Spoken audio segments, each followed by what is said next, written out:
Today, we're going to look at the three biggest pitfalls you should avoid when it comes to your branding. And of course, we'll talk about what to do instead. These three things are what makes a difference between a brand that's just nice to look at and one that actually books you work. And the whole point of branding is to book you more work. So it's crucial you don't fall prey to these three very common pitfalls. This was the topic of my latest podcast episode, but before I share that with you, hit the subscribe and get notified button so you don't miss any episodes. All right, on to the podcast. Hi there, welcome to Theater Life Uncensored, where we peel back the curtain and reveal to you what's really working in today's industry for theater artists just like you.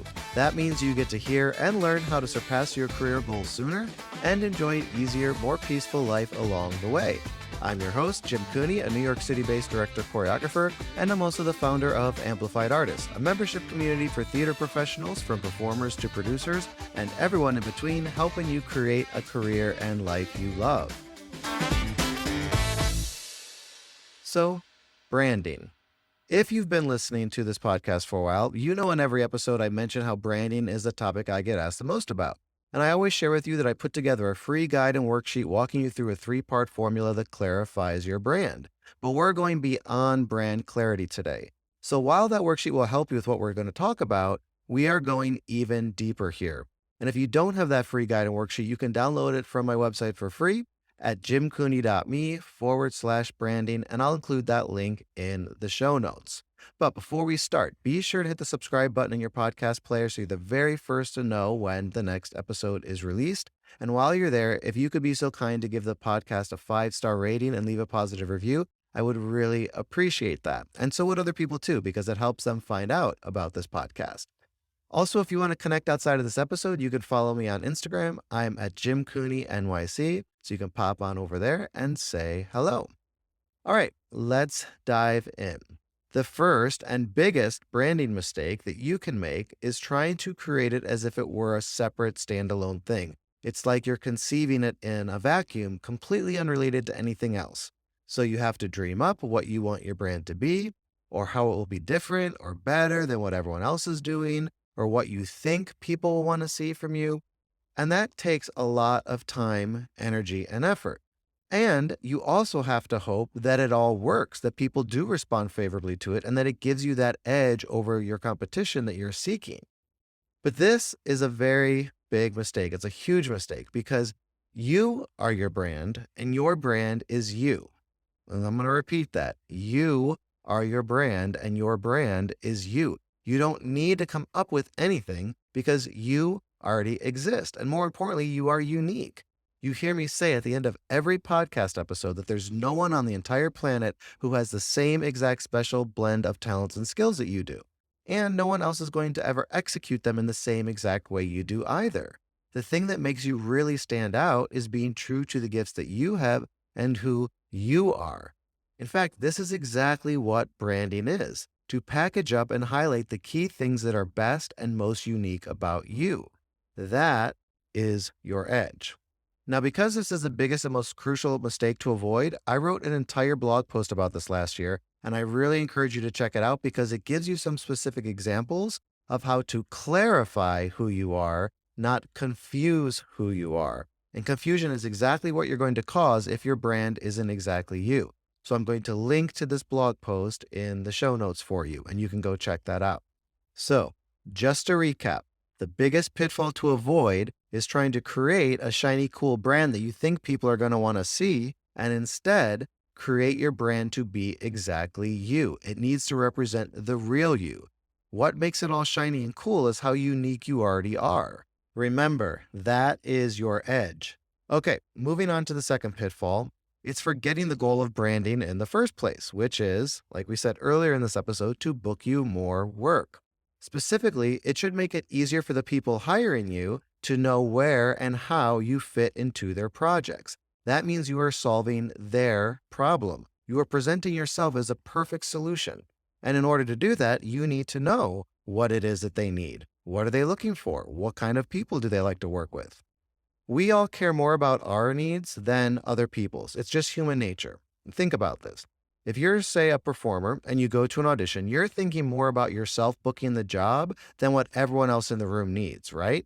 You're thinking about you have to pay your rent. You're thinking about your ego. You're thinking about how this could be your dream role that you'd like to play. You're focused on trying to achieve your goal. You're not so necessarily concerned with the director, the choreographer, the music director getting what they need out of the process.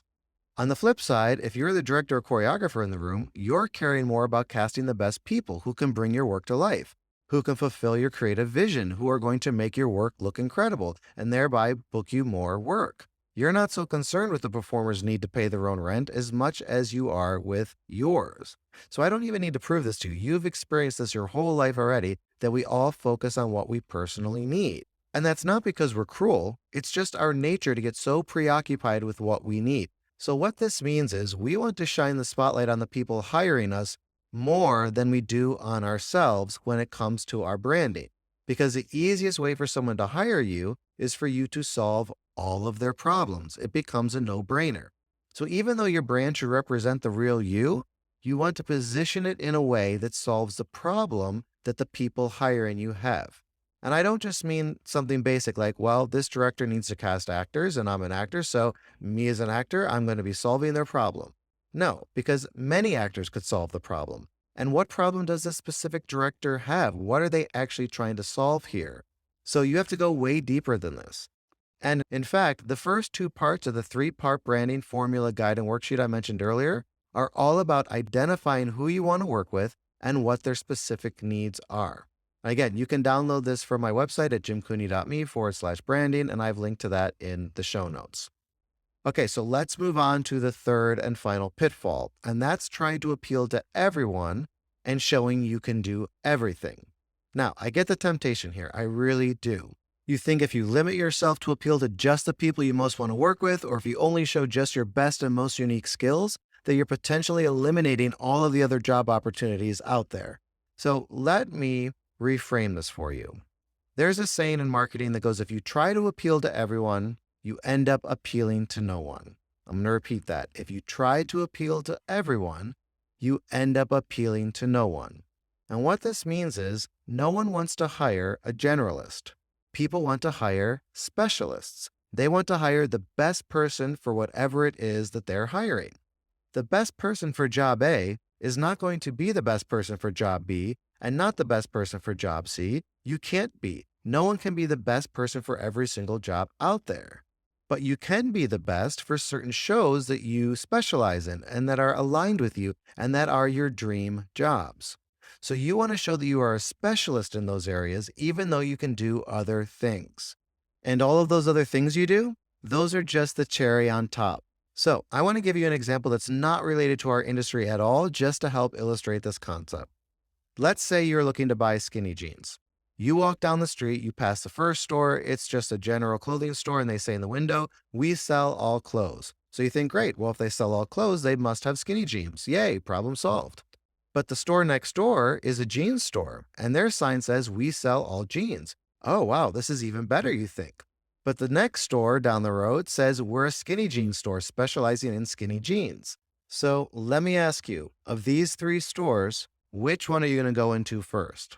Obviously, the skinny jeans store. That's what they're known for. That's what their specialty is versus just the general store. So you go into the store that's tailored just for the thing you're looking for. So you try on the skinny jeans. You love the skinny jeans. You also notice in the back, they also sell coats and hats and shirts and other things. And that's kind of interesting. You clock that because this is just a skinny jeans store, but they have other things to offer. Oh, okay.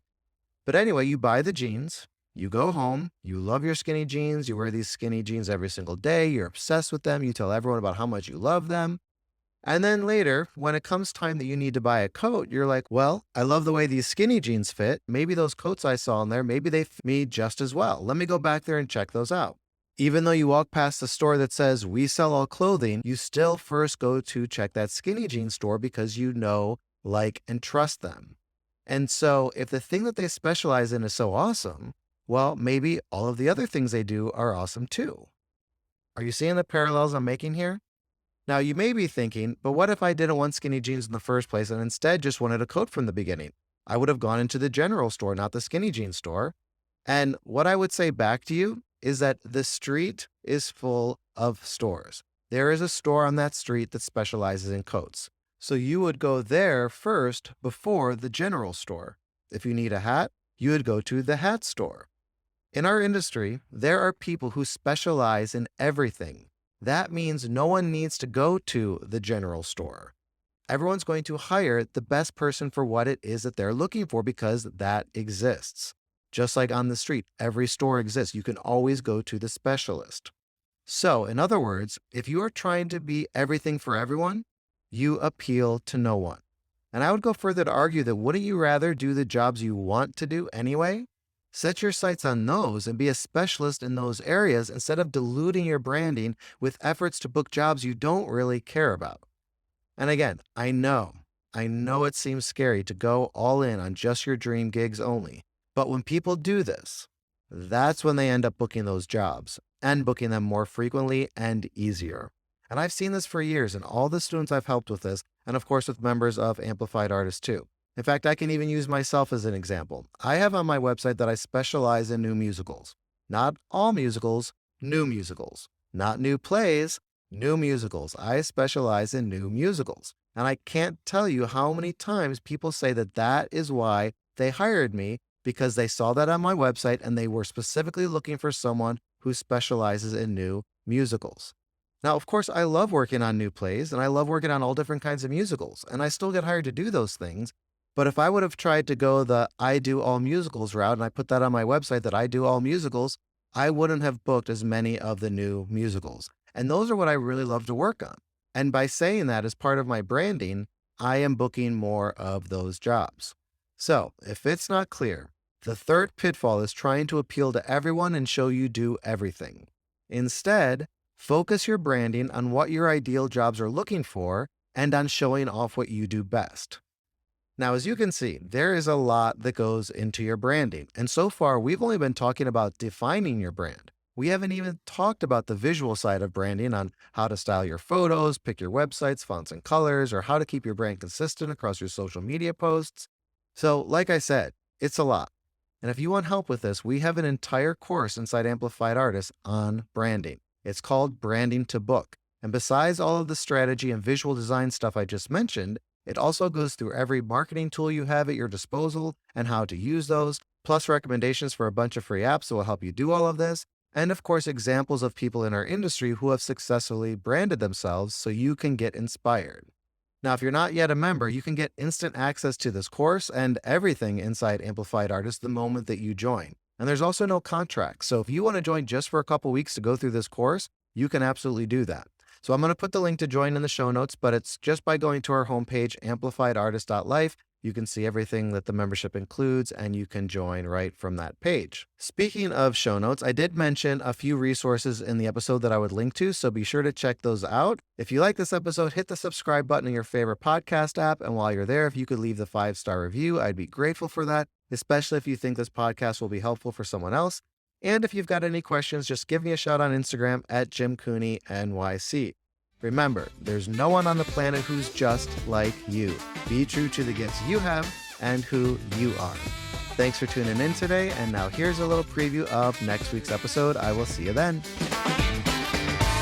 At the end of that Zoom call, I reached out to them. I was like, I'm actually looking for a therapist. Like, was wondering if you could match me up with somebody. What insurance do you take? And it was like very, very easy. And within like less than a week, I was assigned to someone. It was like quite life-changing. All right, friends. I've put all of those resources in the description below, so you don't have to pop on over to the podcast to get those. And if you have any questions or want to keep the conversation going, you can just drop a note in the comments below. I personally respond to each one. If you like this episode, hit the like button to help more people find out about it. And also be sure to subscribe and get notified so you don't miss any episodes. Remember, there is no one on the planet who's just like you. Be true to the gifts you have and who you are. Thanks for watching, and I'll see you next time.